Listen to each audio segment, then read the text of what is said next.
segalanya.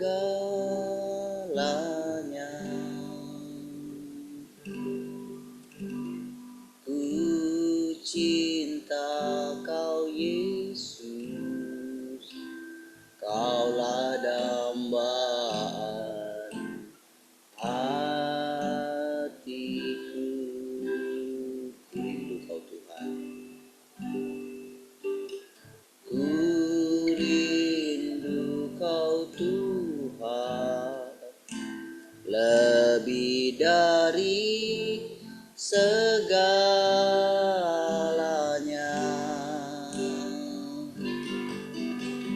Ku cinta Kau Yesus, Kaulah dambaan hatiku. Ku sembah Kau, ku puji Kau, selamanya tinggal di hadirat-Mu, yang ku mau menyenangkan-Mu. Yesus, Kau dambaan hatiku. Rindu Kau Tuhan, ku rindu Kau Tuhan, lebih dari segalanya.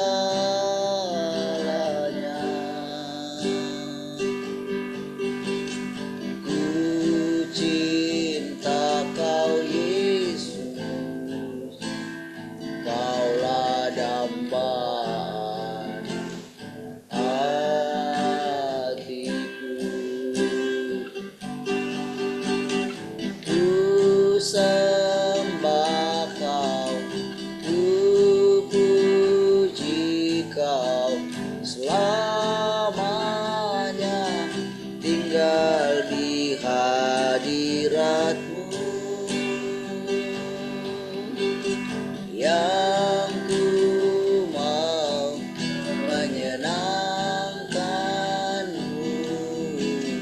Yesus, Kau dambaan hatiku. Ku sembah Kau, ku sembah Kau, ku puji Kau, selamanya tinggal di hadirat-Mu, yang ku mau menyenangkan-Mu. Yesus, Kau dambaan hatiku, yang ku mau menyenangkan-Mu. Yesus, Kau hatiku, yang ku mau menyenangkan-Mu. Yesus, Kau dambaan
kekasih hatiku,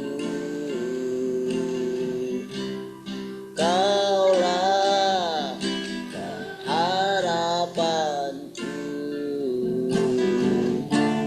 lebih dari dunia ini, lebih berharga dari emas perak,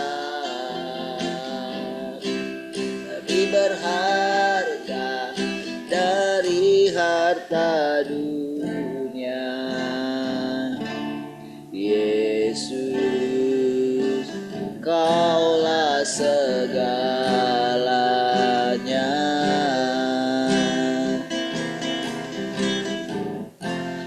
Tak dapat hidup sendiri, ku perlu Engkau selalu. Ku tak dapat hidup tanpamu, hanya Engkaulah sumber kehidupan.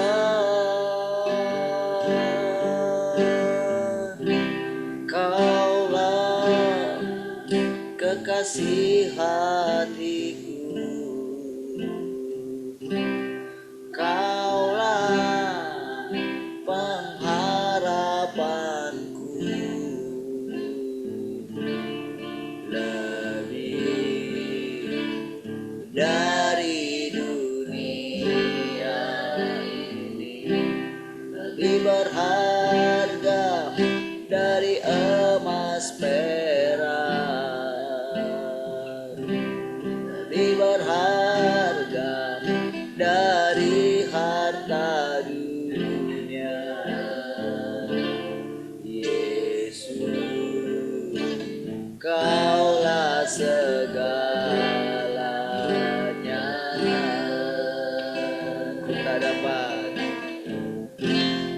Tak dapat jalan sendiri, ku perlu Engkau selalu. Tak dapat hidup tanpamu, hanya Engkaulah sumber kehidupan.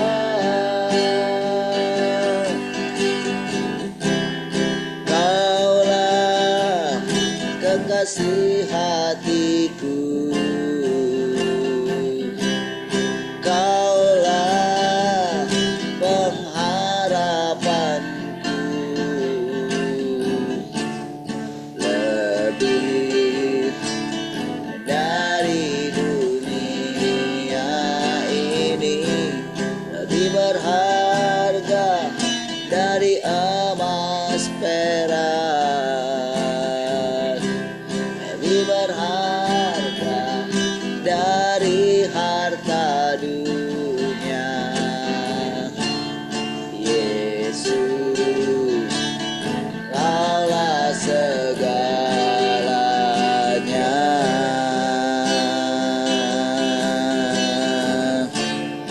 Yesus, Kaulah segalanya. Oh, Kaulah segalanya.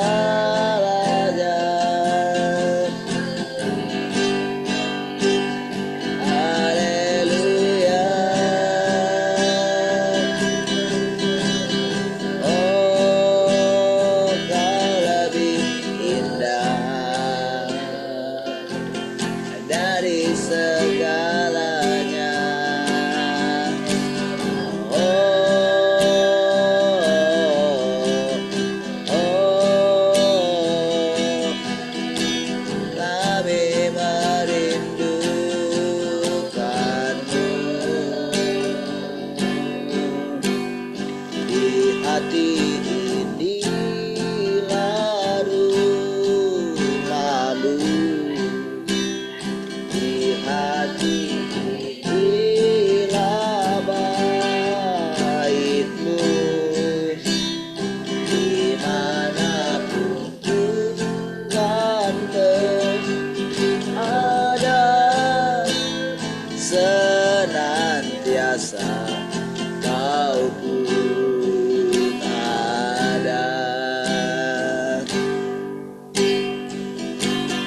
serahkan hidup untuk doaku di hati ini lalu, di hati inilah baitmu, dimanapun ku kan berada, senantiasa kau pun ada, dimanapun ku kan berada, senantiasa kau pun ada, dimanapun kan ada, biasa kau pun ada.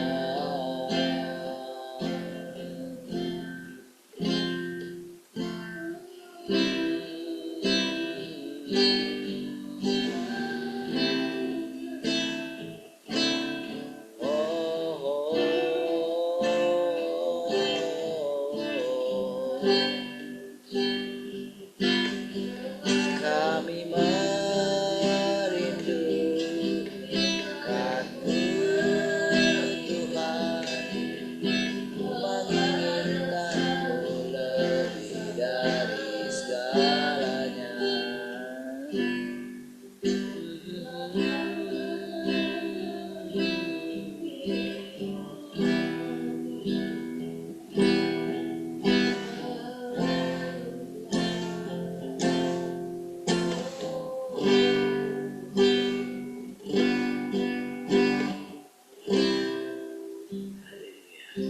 Kasih Tuhan, bersyukur pagi hari ini. Mari kami siapkan hati kami Tuhan untuk mendengarkan persekutuan ini Tuhan. Untuk kami boleh memahaminya dan kami boleh menerapkan dalam hidup kami. Menaklukkan pikiran dan hati kami Tuhan.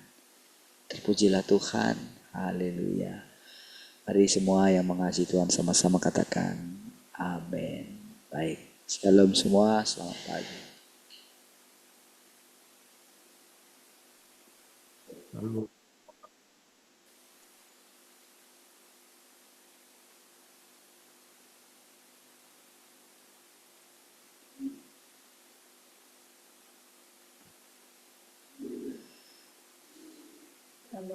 Selamat pagi.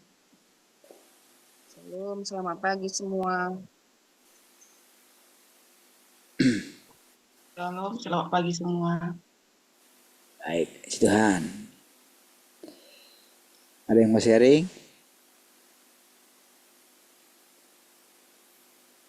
Ada yang mau sharing? Baik.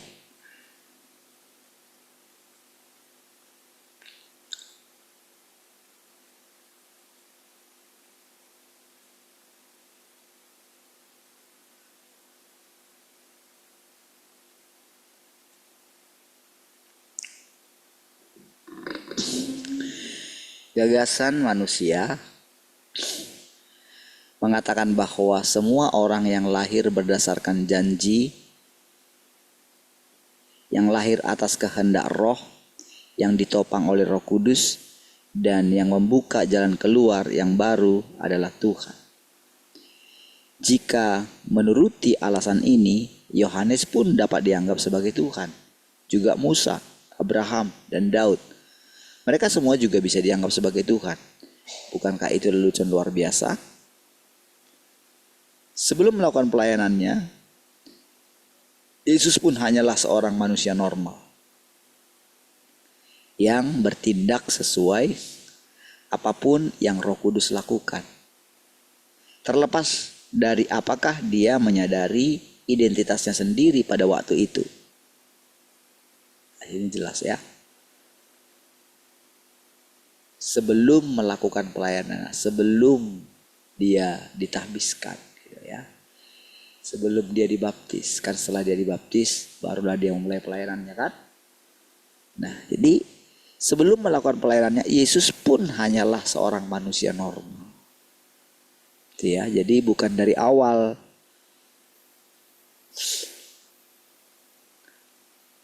Ya. Namun memang saudara, ketika dia dewasa barulah dia menyadari. Gitu ya. Lagi ketika dia umur 12 tahun kan, dia sudah mulai menyadari. Tetapi harus ada di bawah pengasuhan orang tuanya dulu gitu. Orang tuanya yang di bumi. Gitu ya. Barulah setelah dia ditahbiskan, barulah disitulah dia dinyatakan lewat pelayanannya itu, disitulah dia dinyatakan sebagai Tuhan. Atau ketika memulai itulah gitu. Barulah pekerjaan kan dimulai kan. Dari pekerjaannya itulah kita melihat ketuhanannya gitu. Lagian juga pada waktu dia ada bersama dengan murid-muridnya sampai sejangka waktu lamanya, mereka tidak ngeh juga kalau dialah Tuhan yang dinantikan itu, juru selamat, Mesias gitu. Ya, itu pun kan karena pewahyuan dari Bapa kan. Tadinya kan mereka masih bingung juga.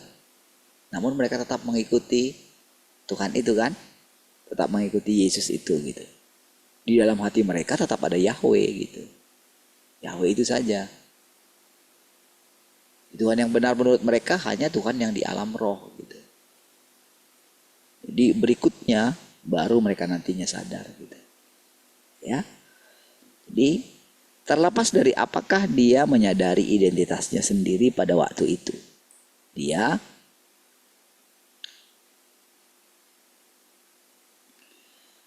menaati semua yang berasal dari Tuhan.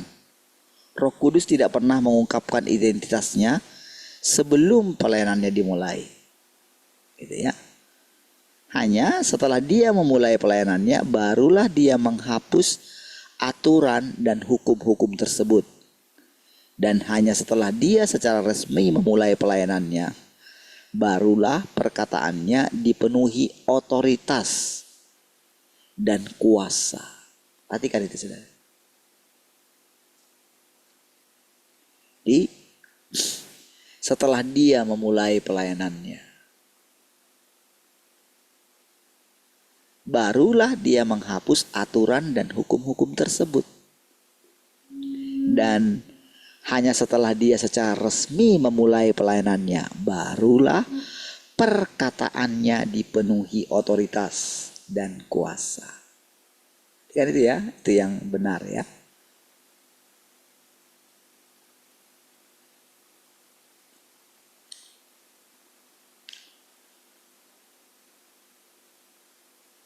Hanya setelah dia memulai pelayanannya, barulah pekerjaannya untuk membukakan zaman yang baru pun dimulai.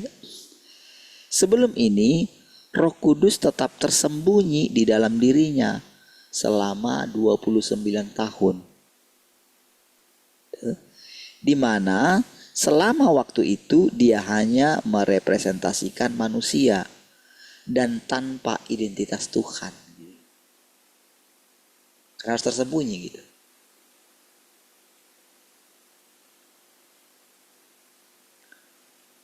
Pekerjaan Tuhan dimulai dengan dia bekerja dan melakukan pelayanannya. Dia melakukan pekerjaannya menurut rencana batiniahnya tanpa memperhatikan seberapa banyak manusia mengetahui tentang dirinya. Dan pekerjaan yang dia lakukan adalah representasi langsung dari Tuhan itu sendiri. Pada waktu itu, Yesus bertanya kepada orang-orang di sekitarnya, "Menurutmu siapakah aku ini?" Mereka menjawab, "Engkau adalah yang terbesar di antara para nabi dan penyembuh kami yang hebat." Gitu ya. Dan beberapa orang menjawab, "Engkau adalah imam besar kami," dan lain sebagainya. Segala jenis jawaban diberikan, bahkan ada yang mengatakan bahwa dia adalah Yohanes, bahwa dia adalah Elia. Lalu Yesus berpaling kepada Simon Petrus dan bertanya kepadanya, "Menurutmu siapakah aku ini?" Petrus menjawab, "Engkau adalah Kristus, Anak Tuhan yang hidup." Gitu. Belum pernah ada orang memberikan gelar kepada seorang manusia sebagai anak Tuhan yang hidup. Belum pernah. Mereka hanya mengatakan orang hebat, penyembuh, Mesias, penasehat, apa saja saudara. Saya disebutkan itu. Tapi mengenai gelar sebagai anak Tuhan yang hidup, ya, tidak ada. Belum ya, nggak ada yang pernah seperti itu. Sejak saat itu, orang-orang pun menyadari bahwa dia adalah Tuhan. Ya, walaupun masih ya di tengah jalan masih bingung juga gitu ya. Makanya mereka masih sering menyebut, siapakah orang ini gitu kan. Sampai angin pun tunduk gitu kan. Ketika dia berjalan di atas air dan sebagainya ya.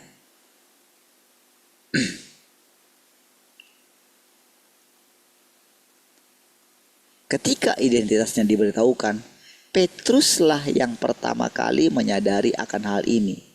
Dan dari mulutnya lah ini terucap. Lalu Yesus berkata, "Ucapanmu itu bukan dinyatakan oleh darah dan daging, melainkan oleh Bapa-Ku." Perhatikan semua ya saudara ya. Ketika Tuhan Yesus mengucapkan itu, langsung saudara, perkataannya Tuhan Yesus itu hidup saudara. Tadinya saudara Petrus asal nyeplos saja saudara. Petrus itu memang orangnya seperti itu gitu. Spontan. Apa yang ada, apa yang muncul gitu di benaknya langsung diucapkan dia. Jadi sebetulnya seperti itu juga saudara ya. Jadi semuanya itu natural. Jadi ketika Yesus pun mengucapkan itu saudara, Yesus mengucapkannya itu normal. Dia tidak dia tidak mengucapkannya dengan mengubah nada suaranya gitu. Tidak. Jadi spontan gitu. Jadi di situ coba saudara lihat peralihan. Kan pertama-tama kan kita sadari kan bahwa Yesus itu adalah manusia. Ya kan? Manusia normal. Sampai dia memulai pelayanannya. Ketika dia memulai pelayanannya lah. Gitu kan? Pelayanannya itu kan tadinya kan semua kan biasa-biasa saja. Ya kan? Ketika dia membuat mujizat-mujizat itu saudara. Kan ada masalah di hadapan gitu kan. Ketika pertama kali membuat mujizat air menjadi anggur itu kan. Coba, itu kan masalah awalnya. Biasa kan di pesta. Saking banyaknya tamu itu anggurnya habis gitu loh. Itu kan masalah kan. Lalu saudara Maria datang. Sebelum Maria ngomong sama dia, kan dia sudah bilang sama orang-orang itu, nanti apa saja yang dikatakan anakku itu lakukan ya. Sudah dia bilang kepada petugas yang untuk menyediakan anggur itu saudara. Gak sempat terpikir mau cari lagi saudara. Kan repot kan. Mencari anggur yang baru gitu kan. Lalu Yesus datang Maria datang kepada Yesus kan. Mereka kehabisan anggur katanya. Coba lihat itu saudara. Kira-kira siapa yang menggerakkan Maria? Gitu kan? Kan dari hatinya kan? Tapi kok dia bilang sama Yesus gitu loh. Makanya kan Yesus bilang, apa yang kau inginkan dariku ibu? Gitu loh.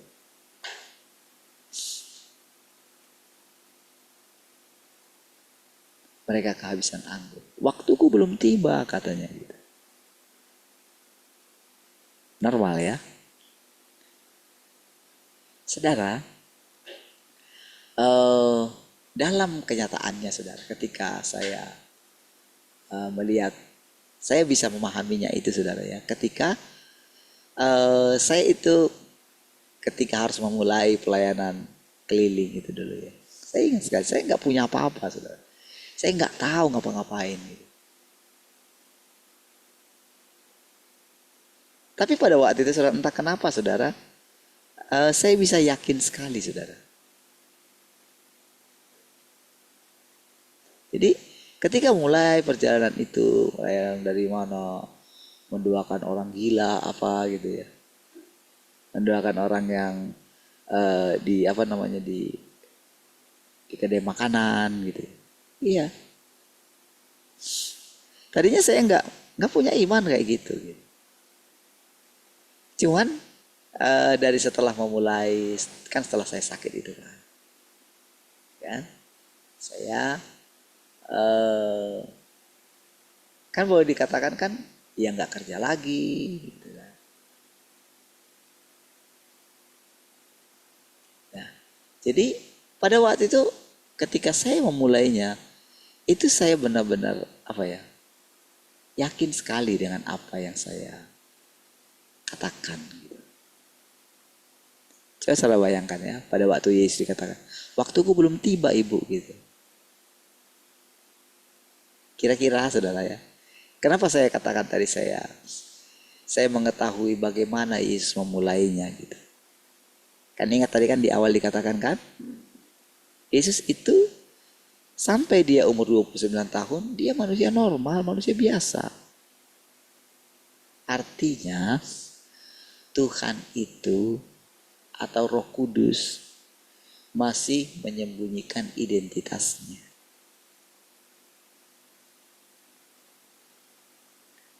Ya. Dia belum menyatakan dirinya. Dan memang sangat hati-hati saudara Tuhan itu. Apa namanya, memperkenalkan dirinya. Sangat hati-hati saudara. Jadi sama sebetulnya seperti bagaimana kita sekarang ya. Ketika kita mengatakan Tuhan sudah datang kedua kali. Saudara, sampai kapanpun saudara, orang-orang yang gak ngerti prosedurnya ini saudara, Tuhan tak akan pernah menampakkan diri kepada mereka. Iya.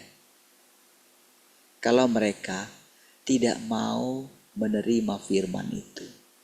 Kalau mereka belum capek gitu. Harusnya kan setiap orang gitu kan. Yang usianya dia mungkin sudah menjadi hamba Tuhan ya. Jadi yang usianya sudah mungkin 70 gitu. Bagi saya saudara sangat sedih sekali kalau masih terus apa ya, mencari pengakuan gitu.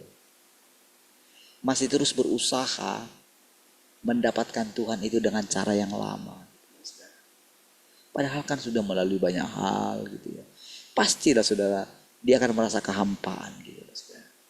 Pasti mereka merasa hampa gitu. Gak mungkin enggak. Karena hanya Tuhanlah sumber hidup. Kalau mereka tetap ada di kepercayaan yang lama, pastilah saudara, mereka akan merasa hampa. Karena kan Tuhan tidak lagi ada di situ gitu loh saudara. Itu kisah Tuhan di masa yang lampau. Sementara Tuhan itu bergerak terus. Masa Tuhan terus harus dalam kondisi dia disalibkan, dia bangkit dari antara orang mati. Masa seperti itu terus sih saudara? Gak mungkin kan?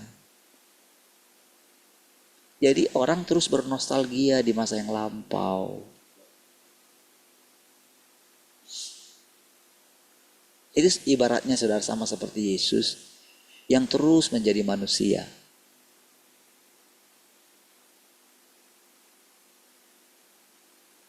Lihat dari perkataan Maria itu. Berarti kan sebetulnya kan Maria itu menunggu-nunggu loh saudara. Jadi apa nanti anakku ini gitu. Dia berjanji, dulu malaikat itu berjanji kepadaku bahwa dia akan menjadi besar gitu. Dia adalah yang kukandung ini adalah dari Tuhan. Kan hanya Maria yang mengetahui itu. Maria yang punya pengalaman itu saudara. Orang lain tidak mempunyai pengalaman itu. Dialah yang mengalami perjumpaan dengan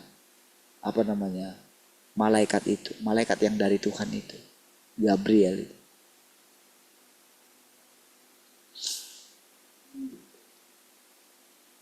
Hanya dia. Rahasia saudara.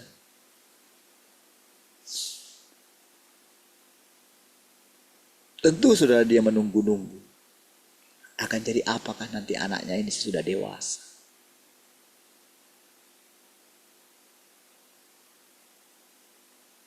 Jadi saudara di situ saudara boleh lihat ya. Bagaimana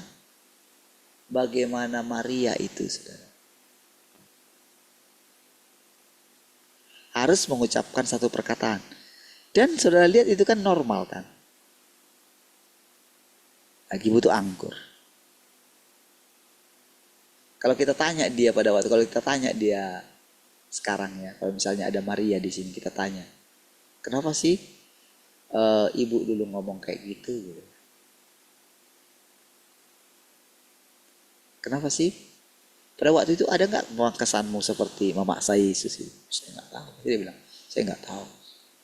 Memang pada waktu itu pesta lagi butuh anggur. Gitu. Ya, saya ngomong aja seperti itu. Ya kalau kalian pikir mungkin saya seperti yang kamu bilang tadi itu, ya seperti itulah.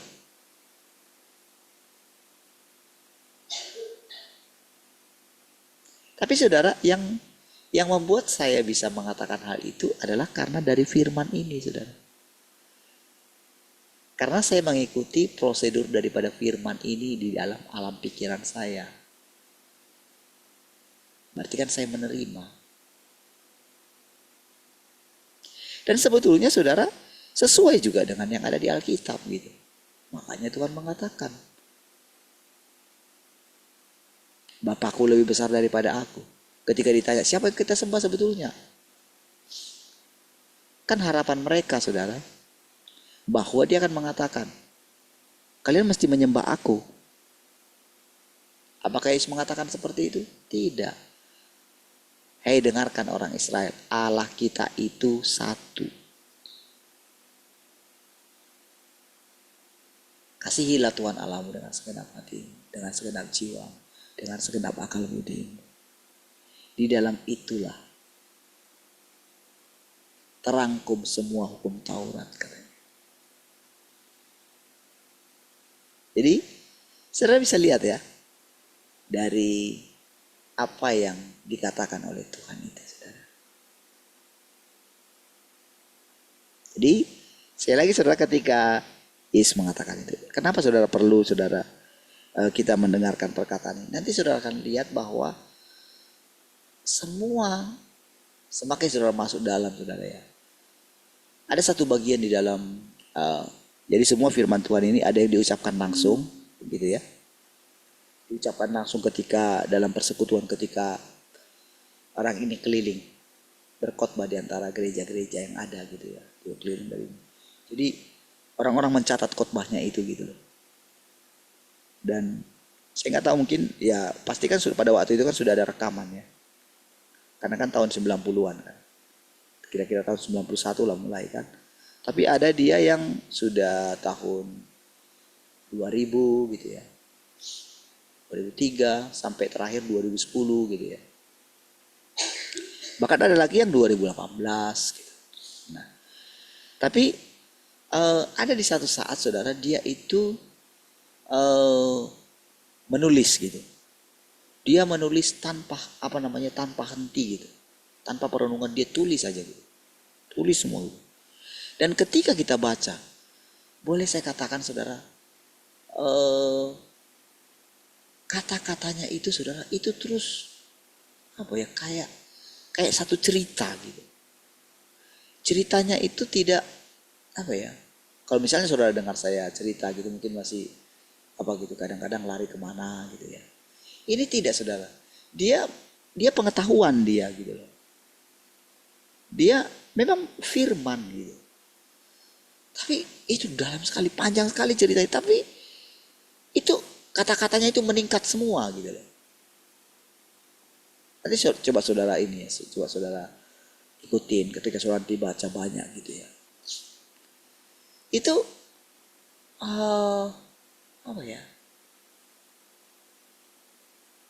kayak orang tulis, kayak seseorang yang tulis itu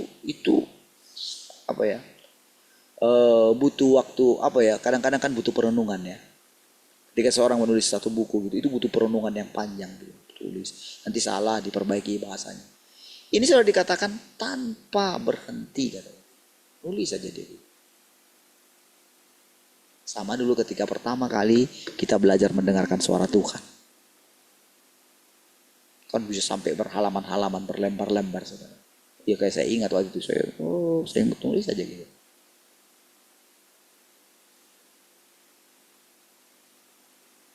Jadi saudara, Tuhan yang di sorga itu gitu, Tuhan yang menjadi manusia itu, dia benar-benar dia itu normal gitu.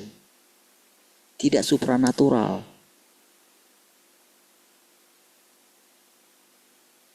Jadi ketika dia menjadi manusia, ketika dia buat semua mujizatnya itu, dia bukan ada kayak satu kekuatan gitu. Enggak, dia lakukan saja. Apa masalahnya? Jadi ketika pas dia mau jadi dia tidak menyimpan, dia tidak menyimpan sesuatu di dalam dirinya lalu dia bebas melakukannya. Tidak. Kapan dibutuhkan, Tuhan itu melakukannya. Gitu loh saudara. Kan ketika malam dia lagi berdoa di atas gunung gitu, ya kan? Kan dia taat aja berdoa di atas gunung. Dia nggak pikir gini. Nanti kan murid-muridnya kan sudah duluan pergi gitu kan. Dia nggak pikir gimana nanti caranya dia pergi kepada murid-muridnya itu. Dia nggak pikir kalau misalnya nanti nggak ada lagi kapal yang akan ditompanginya, yang akan dipinjamnya. Nggak ada. Nggak berpikir seperti itu saudara. Dia tergerak untuk berdoa, dia berdoa. Gitu. Sampai larut malam. Panjang sekali doanya. Pasti saudara kalau panjang doanya itu, pasti dia menikmati persekutuan itu saudara. Sampai udah selesai, turunlah dia. Lalu dia tuh angin kencang ini. Kan? Dia langsung tahu, murid-muridnya pasti lagi ini nih. Terombang ambing ini. Kan gitu ceritanya. Apakah dia tidur? Tidak. Nunggu besok pagi aja lah. Enggak kan? Dia turun ke tepi pantai. Gitu. Di gunung itu kan turun, dia jalan gitu kan. Malam-malam lagi saudara. Dini hari lagi. Nggak ada lagi kapalnya.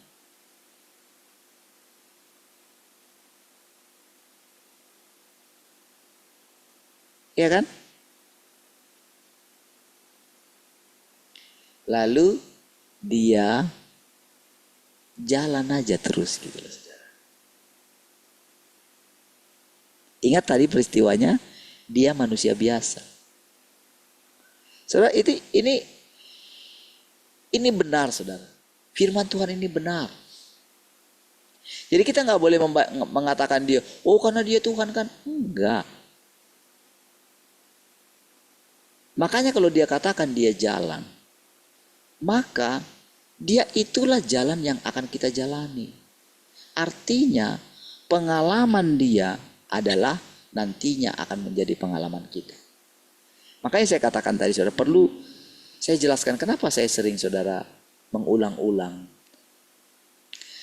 bagaimana saya ketika memulai pelayanan itu, saudara? Itu bukan. Saudara mesti tidak ada di situ unsur untuk membangga-banggakan itu, bukan ada di situ unsurnya. Karena sekarang kan kita mau diajar Tuhan.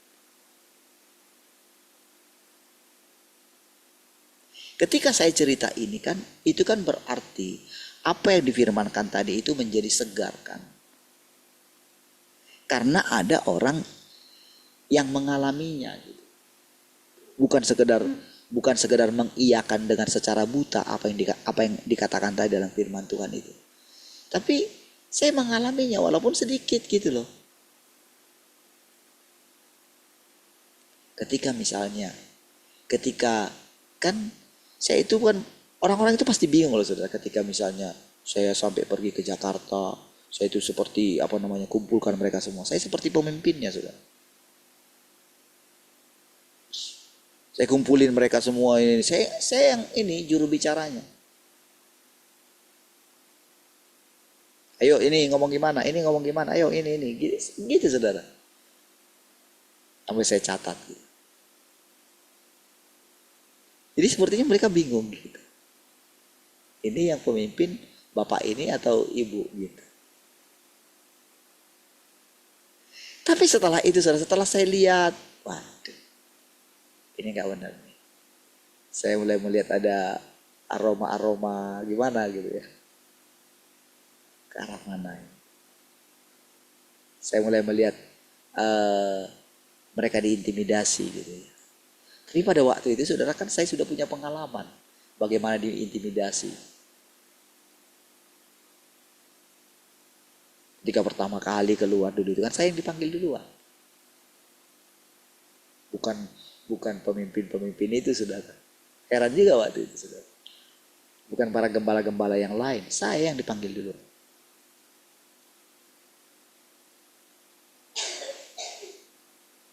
Dan betul memang kalau misalnya saya goyah, pasti yang lain akan goyah.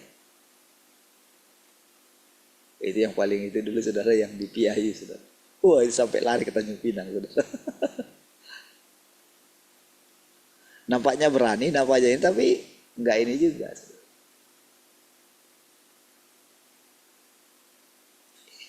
Saya dipanggil dulu. Nah, jadi saya punya pengalaman itu gitu. Jadi ketika waktu yang di Jakarta itu saudara, mereka boleh dikatakan mereka diintimidasi gitu. Tapi karena saya punya pengalaman itu, saya nggak takut gitu kan. Tapi saya melihat ketakutan mereka gitu. Lucu juga sih, entah apa yang mereka takutkan, saya nggak tahu.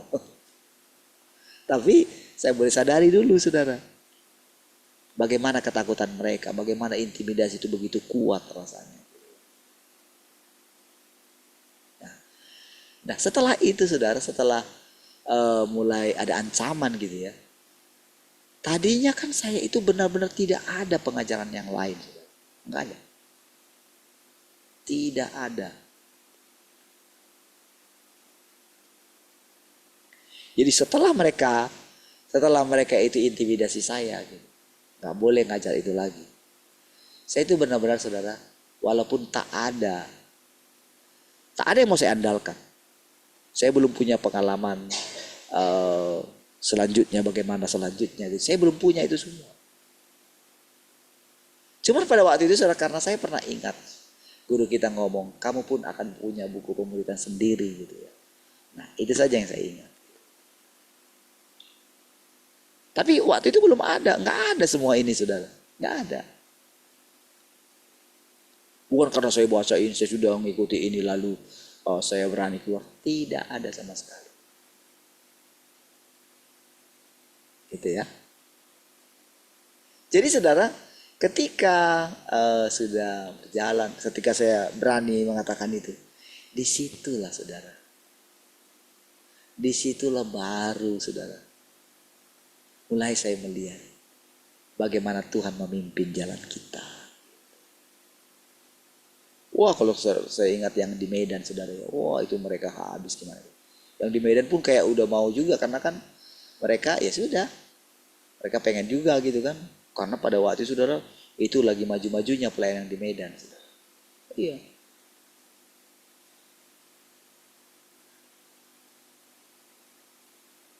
Oh, mereka mengalami banyak hal juga, saudara.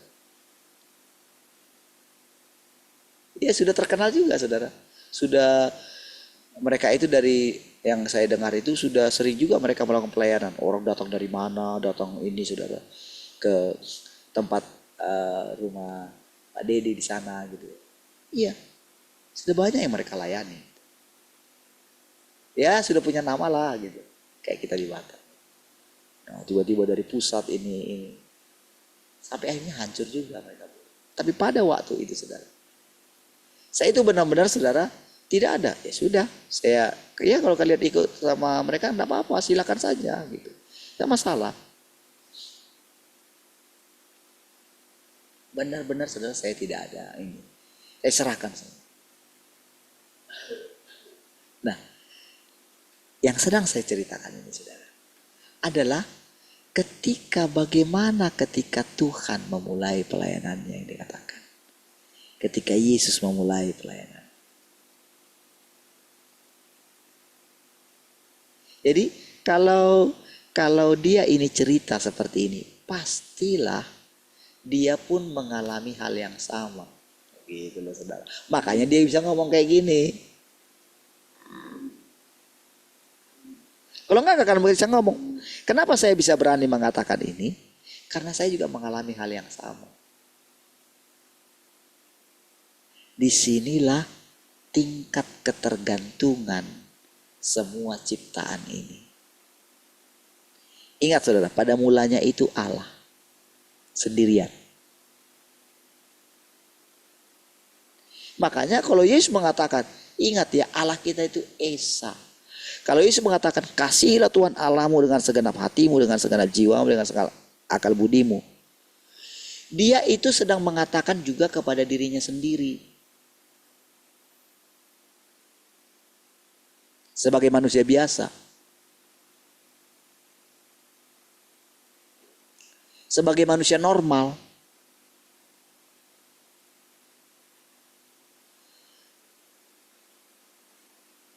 Makanya semuanya ketika kita itu sudah mandiri.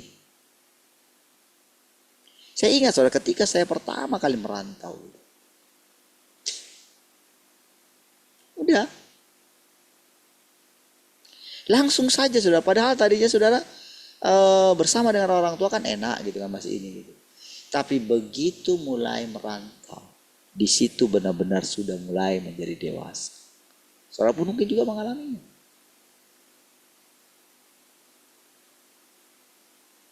Nggak ada takutnya gitu. Orang tua pun nggak takut entah gimana nanti. Nanti dia tahu sampai nggak ke Batam dia nanti. Jangan-jangan nanti sesat mobilnya di mana. Ada nggak kayak gitu? Nggak ada. Nggak ada pikiran orang tua kayak gitu. Nggak ada. Kan saya belum pernah kemana-mana. Lagian perjalanannya itu, saudara, dulu itu dia nggak ada kayak sekarang langsung, saudara. Kalau sekarang, saudara, misalnya dari Sibolga gitu, misalnya mau naik kapal aja, itu langsung semua, nggak perlu orang repot. Mobilnya sudah turun di stasiunnya, dari stasiunnya dibawa ke langsung ke pelabuhannya, langsung semua. Kalau dulu, saudara, nanti harus turun di simpang ini. Gitu. Oh, harus komunikasi dengan itunya, dengan sopirnya di awal gitu. Pak, nanti saya mau ke sini, harus turun di sini. Dulu, saudara, lewat Pekanbaru, saudara, lewat Minas, lewat Buton, saudara, pelabuhan Buton, saudara. Itu dari simpang Minas namanya. Lalu kayak gitu, saudara. Terus turun di sana. Waktu itu hanya turun beberapa orang, saudara. Turun di situ, lalu diarahkan ke itu nanti. Nah, jadi lihat, saudara, prosesnya itu. Supaya kita mengetahui nantinya. Jadi apa artinya memasuki kerajaannya? Apa artinya memasuki kerajaan 1000 tahun, langit baru, bumi baru? Itu dia sendiri yang menjelaskan ketika kita mengambil langkah iman. Ketika saya berani mengambil langkah iman, itu semua terjadi, saudara. Saya nggak ada takut apapun gitu.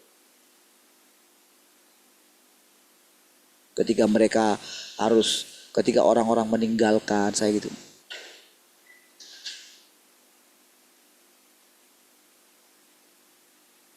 nggak ada masalah.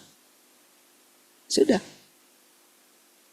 Tapi justru disitulah, saudara, kita melihat penampakan Tuhan itu. Justru disitulah kita melihat pergerakan Tuhan, saudara.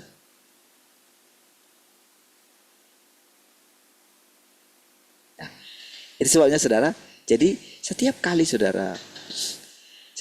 makanya, saudara, setiap kali firman ini kita pelajari, kita bicarakan gitu ya. Di situ saya benar-benar, saudara, melihat bisa mengiyakan semua. Itu seperti, jadi semua yang diceritakan ini itu seperti rasanya itu sudah ada dalam pikiran saya. Nah, gitu loh. Saya pun nggak tahu gitu. Jadi seolah-olah ini kayak dituangkan dari apa yang sudah pernah ada di pikiran saya gitu. Emang ada hal-hal yang baru gitu ya, yang baru yang rasanya. Tapi cepat sekali saya mengerti gitu. Siapakah yang membuat itu cepat mengerti, saudara? Ini penting. Apa yang membuat Yesus bisa mengatakan? Bukan manusia yang mengatakan itu, Petrus, tapi Bapakku yang di sorga. Kenapa Yesus bisa ngomong kayak gitu? Karena seperti itulah Yesus menjalani kehidupannya. Tapi saudara, karena memang Yesus adalah jalan itu, saudara ya. Jalan kebenaran dan hidup. Saudara pikir saudara perkataan itu apa, saudara? Sekedar dia mengatakan biasa gitu. Tidak. Setiap perkataannya itu langsung jadi. Iya. Hebat sekali firman Tuhan itu, dalam sekali, saudara. Dalamnya itu bukan hanya membuat kita terpukau, bukan. Tapi perkataannya itu menciptakan sesuatu di alam roh. Di alam roh pikiran kita. Langsung, saudara.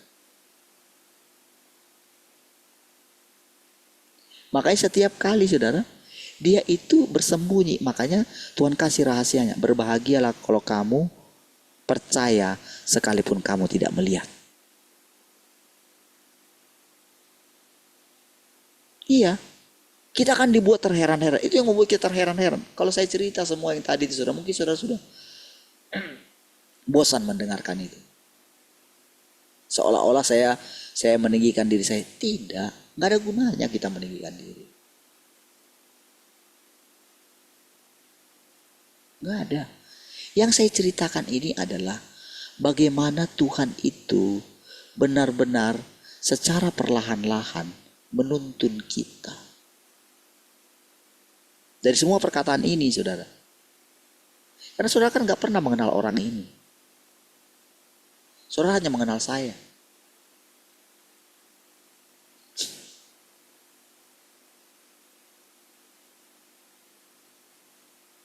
Manusia yang bersama-sama dengan saudara. Iya. Gak ada yang cara kebetulan, saudara, Tuhan mempertemukan kita. Gak ada.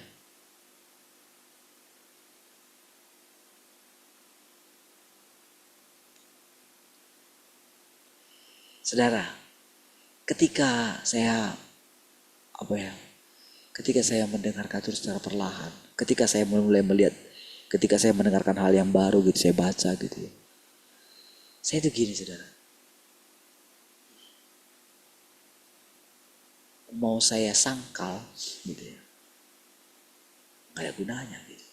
Tiba-tiba aja dalam diri saya gini. Kenapa kamu masih takut? Karena tidak sesuai dengan yang kamu pikirkan ya.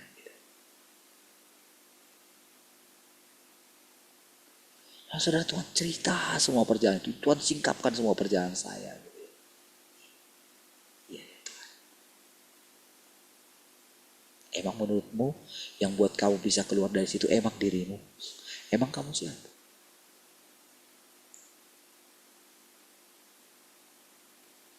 Kamu ingat gak ketakutan kamu dulu? Emang kamu yang bikin dirimu itu bisa keluar dengan berani kayak gitu, seolah kamu itu gagah sekali kamu keluar itu. Kamu ingat? Kamu harus jadi wakil dulu 1 tahun. Gitu. Kamu ingat pergulatanmu dulu? Saya ingat saudara ketika kita mulai pelayanan ini, saudara. Iya. Saya ingat bagaimana gembala kita yang di PI juga mengintimidasi saya gitu. Saya ingat pertama kali motornya itu tarik, bawa pulangkan itu ya semua saya pulangkan. Iya. Bagaimana selanjutnya?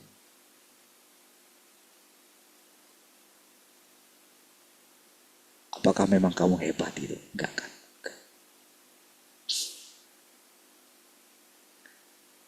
Tapi ketika saya mulai melihat kembali bagaimana dia itu memimpin di depan gitu ya. Itu benar-benar saudara dalam diri saya itu ya. Ketika Tuhan ingatkan semua itu perjalanan itu saudara. Benar-benar Tuhan saudara, yang memimpin saudara. Setiap kali saudara saya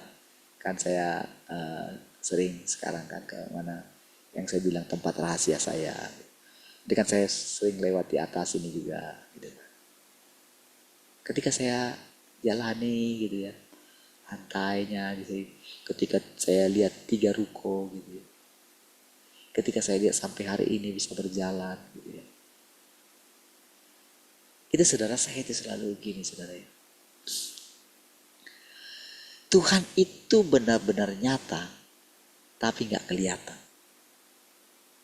Ya. Dia hebat sekali dia menyembunyikan diri. Seolah-olah sayalah yang melakukan semua. Iya. Walaupun saya sadar ya memang kita kan gak melihat Tuhan.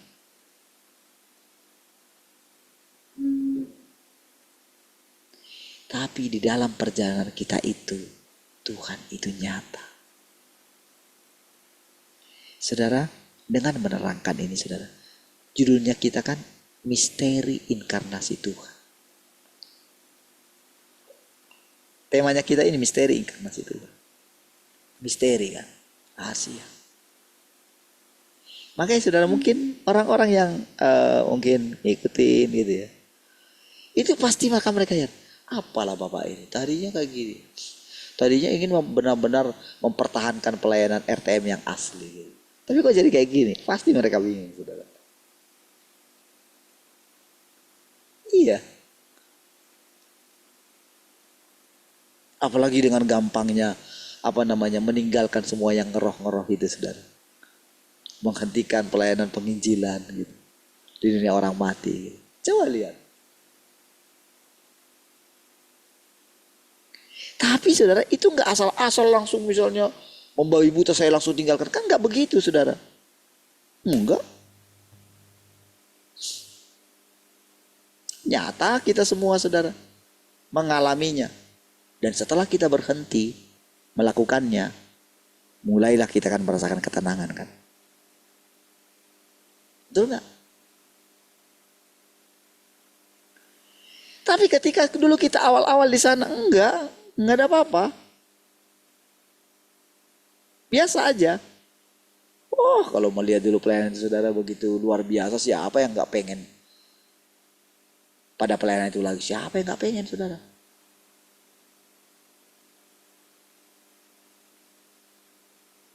Hebat sekali loh. Ya karena saya ngalaminya kok. Nyata sekali saudara. Sampai orang-orang itu terpukau gitu. Saya ingat pendeta yang meninggal itu. Itu dia. Sampai geleng-geleng kepala saudara. Ketika melihat manifestasi mujizat itu saudara. Dan saya hanya itu berapa jam itu saudara. Saya segar sekali saudara. Kalau mereka biasa melakukan pelayanan itu, mereka akan teriak-teriak. Terima mujizat ini sampai parah gitu. Tapi pada waktu itu saudara mereka Indah sekali melihat Tuhan ini. Iya. Siapa yang gak pengen mempertahankan hal-hal yang indah itu? Siapa yang gak pengen terkenal? Tapi saudara, disitulah kembali ketika Tuhan mengatakan stop.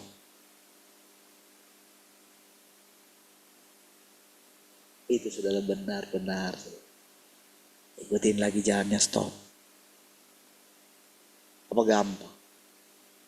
Dulu saudara itu sudah jadi sumber mata penghasilan saya, saudara. Mata pencaharian saya.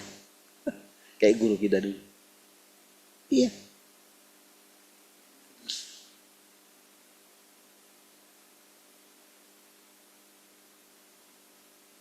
Enggak segan-segan saudara orang memberkati gitu. Iya.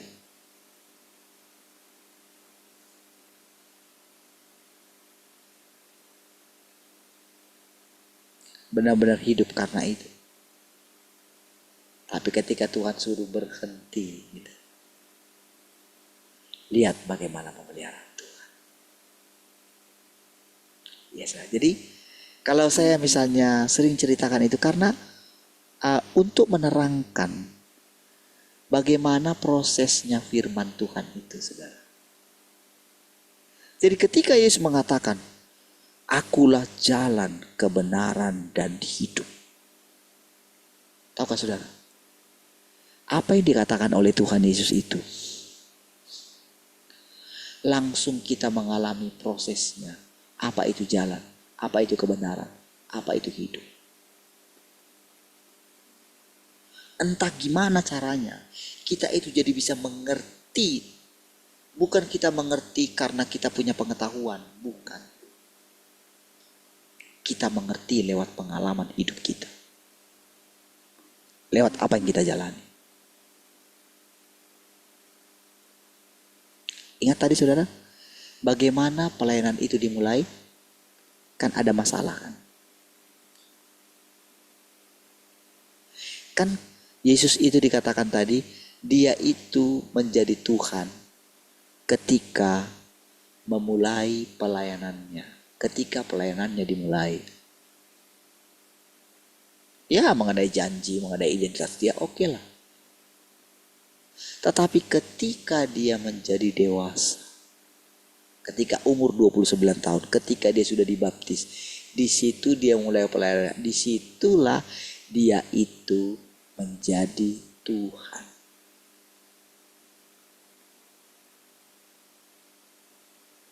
Artinya ketika memulai pelayanan itu,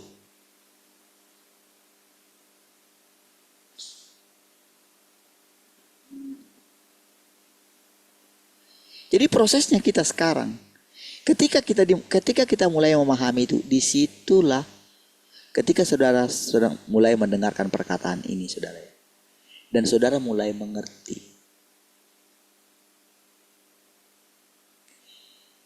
Jadi di situ ada masalah. Itulah ketika pertama kali Yesus itu memulai pelayanannya itu ketika kehabisan anggur itu, saudara. Pada waktu itu saudara, waktuku belum tiba. Lihat ya. Kan dia sudah dibaptis pada waktu itu. Dia bilang pelayananku belum tiba.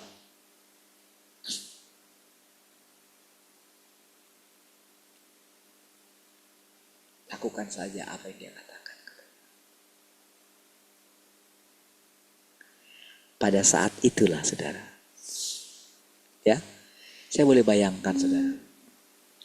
Ketika saya melihat, coba saudara bayangkan diri saudara ada di tengah-tengah keramaian. Gereja itu penuh, gerejanya besar saudara. Lalu orang membawa orang-orang sakit. Apakah saya pernah membayangkan itu saudara terjadi? Tidak. Ketika misalnya di depan saudara dibawa ditandu orang yang lumpuh gitu, ditandu loh, bayangin saudara. Diangkat ke depan, lalu dikasih kursi yang paling depan. Masih lagi puji-pujian. Saya di situ. Kira-kira kalau saudara ada di situ dan saudara lah yang dinanti-nantikan oleh semua mereka itu, Sementara saudara masih baru memulai pelayanan KKR seperti itu. Kira-kira gimana perasaan saudara? Begitu ekspektasi mereka sangat tinggi terhadap saudara. Lalu kira-kira perasaan saya pada waktu itu gimana? Apakah saya takut? Apakah saya gentar? Saya mau bilang sama saudara, sedikit pun saya tidak takut, saya tidak gentar. Tidak ada sedikit pun gentar. Tidak ada sedikit pun keraguan. Kira-kira menurut saudara, siapakah yang membuat itu? Apakah saya dulu sudah punya pengalaman seperti itu? Tidak. Tapi kenapa saya yakin?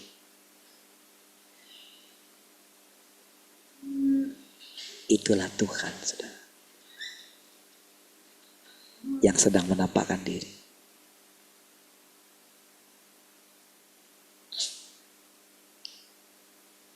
Iya. Saya dengan tenangnya saudara mendoakan satu demi satu, bukan hanya yang lumpuh itu, saudara. Ada yang nggak bisa ngelihat, ada yang pendengarannya bagaimana, berbagai macam. Berbagai macam. Oke, ada yang kurang pendengarannya gitu kan? Oke, sekarang coba lihat gimana. Dengar sekarang? Saya pakai tangan di kewingnya. Sekarang gimana? Dengar. Apa yang kamu dengar? Udah ke belakang. Gimana sekarang? Terjadi saja.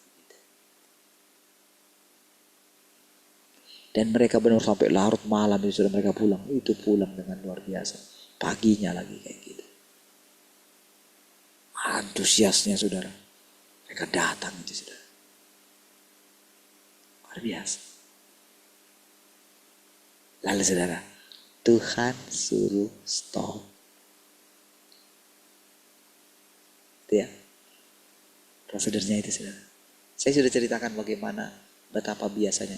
Di sini jelas-jelas dikatakan, Yesus juga manusia biasa. Sampai ketika dia memulai pelayanan. Ya. Saya sudah ceritakan tadi masalahnya ketika dia harus berjalan di atas air itu. Sudah ingat tadi itu? Ketika dia juga harus, ketika dia mau didorong ke ke jurang itu, lihat. Apakah Tuhan Yesus panik? Tidak panik sama sekali. Ketika dia harus berhadapan dengan ahli Taurat itu, apakah dia panik? Tidak sama sekali. Ketika dia menjukir balikan meja-meja penukar uang itu, apakah dia panik? Tidak. Apakah orang bisa menyentuh dia? Tidak bisa. Tidak bisa. Kecuali setelah Yesus mengatakan, telah tiba ya Tuhan, permuliakanlah anakmu. Disitulah waktu itu cepat sekali saudara. Iya. Bagaimana murid-muridnya meninggalkan dia.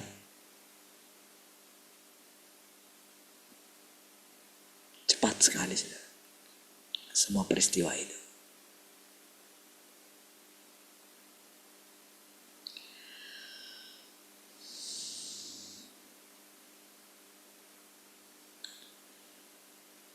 Setelah pembaptisannya, entah orang-orang mengetahuinya atau tidak, pekerjaannya adalah mewakili Tuhan. Dia datang untuk melakukan pekerjaannya, bukan untuk mengungkapkan identitasnya. Hanya setelah Petrus mengucapkannya, barulah identitasnya itu menjadi diketahui secara terbuka. Entah engkau menyadarinya atau tidak bahwa dia adalah Tuhan itu sendiri. Saat waktunya tiba, dia pun memulai pekerjaannya. Dan entah engkau mengetahuinya atau tidak, dia terus melakukan pekerjaannya sendiri sebelumnya. Bahkan seandainya engkau menyangkali hal itu, dia akan tetap melakukan pekerjaannya dan melaksanakannya ketika tiba waktu untuk melakukannya. Ngerti maksudnya? Ingat bagaimana Tuhan pilih kita. Ingat ketika saya katakan bagaimana Tuhan memilih saya. Sekarang baru Tuhan jelaskan gitu kan. Tadinya apakah saya menyadarinya? Tidak, saya tidak menyadarinya. Baru setelah saya mulai pelayanannya, barulah orang tua saya cerita. Gak pernah dia ceritakan. Ketika saya dulu full timer gitu apa gitu, gak pernah mama saya cerita itu. Gak pernah. Kalau ternyata dia pernah bernasar kepada Tuhan supaya ada salah satu daripada anaknya jadi seorang pengkhotbah. Tidak pernah saya dengar cerita itu. Sudah berapa lama saya menjadi full time? Gak pernah. Tapi setelah dia melihat pelayanan saya, disitulah baru dia cerita. Tahu saudara, setelah saya mendengarkan cerita itu, barulah saya menyadari gitu. Barulah saya cerita sama saudara. Barulah saya seperti tahu jalan ceritanya. Inilah. Lalu setelah itu, setelah kita keluar dari RTM, setelah saya ini berjalan terus keluar dari RTM lagi, saudara. Setelah guru kita meninggal gitu, saya keluar dari RTM, kita keluar dari RTM. Barulah bisa cerita lagi. Disitulah saudara kita itu melihat Tuhan menampakkan diri. Itulah sebagian kecil dari arti menampakkan diri. Tuhan menampakkan diri. Tapi itu kan cerita saya. Bagaimana dengan cerita saudara? Saudara pasti akan punya cerita. Bagaimana Tuhan itu menampakkan diri dalam perjalanan hidup saudara. Semua kan orang harus mengalami penampakan Tuhan, saudara. Kalau tidak, saudara akan seperti Thomas kan? Sekalipun kalian sudah cerita semua mengenai itu, kalian sudah melihat Tuhan. Tapi kalau aku tidak mencucukkan tanganku,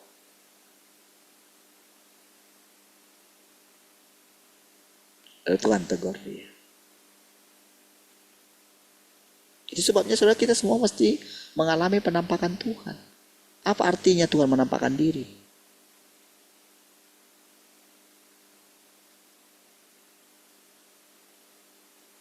Bukan sekedar kita dengarkan berita itu kita nggak mengalaminya. Kita pasti mengalaminya.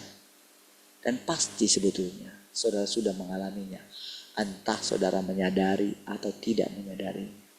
Lihatlah. Bukankah Tuhan memelihara hidup saudara?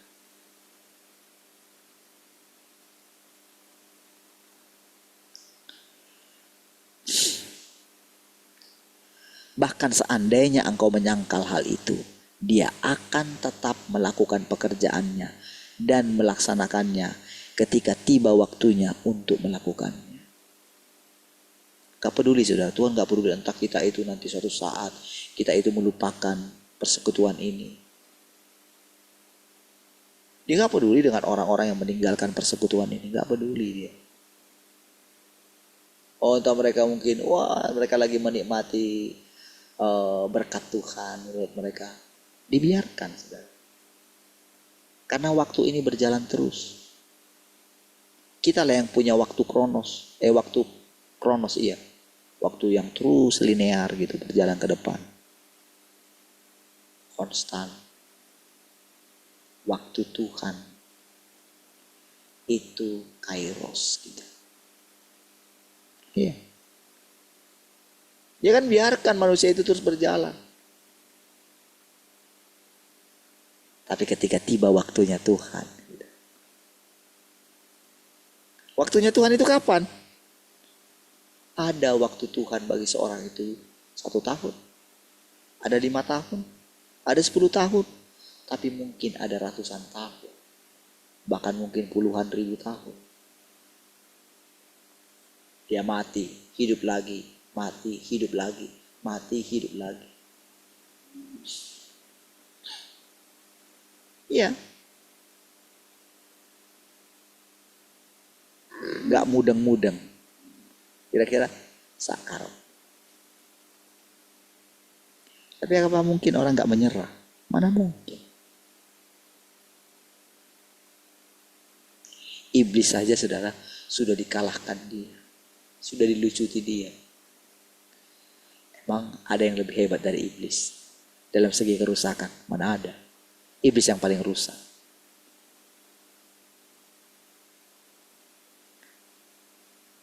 Tapi berkali-kali kan iblis sudah ditundukkan kan. Tapi saudara, firman-Nya mengatakan dia sudah dilucuti oleh karena kemenangannya. Ya. Bagaimanapun dia berusaha ingin mengambil manusia menjadi miliknya, justru itu akan menjadi siksaan bagi dia, saudara. Ketika dia melihat orang-orang yang tadinya dia pikir punyanya dia, ternyata kembali kepada penciptanya. Saudara, ketika Tuhan menunjukkan sekarang ini, saudara, ada banyak sekali lagi saudara firman yang diucapkan ini, saudara. Kalau saudara membacanya, saudara menuangkan perhatian saudara. Apa yang saya ceritakan, semua pengalaman-pengalaman saya, itu masih sangat sederhana sekali. Masih sangat kecil sekali. Iya. Jadi kalau saya ceritakan itu bukan menceritakan tentang diri saya, tapi menceritakan bagaimana Tuhan itu sangat nyata sekali. Jadi ketika saudara menghadapi masalah, menghadapi tantangan, lihatlah Tuhan melakukan apa. Mari kita berdoa. Terima kasih Tuhan, kami bersyukur pagi hari ini buat persekutuan ini. Segala kemuliaan bagi-Mu Tuhan, yang terus memimpin dan menuntun kami. Terpujilah Tuhan, haleluya. Mari semua yang mengasihi Tuhan sama-sama katakan amin. Puji Tuhan. Tuhan berkati semua. Sebentar. 1, 2, 3. Oke. Baik. Selamat sekolah. Kak Glory juga selamat sekolah ya. Semangat. Bang Yabes selamat sekolah. Kuliah. Baik, puji Tuhan, Tuhan berkati semua. Semangat, semangat.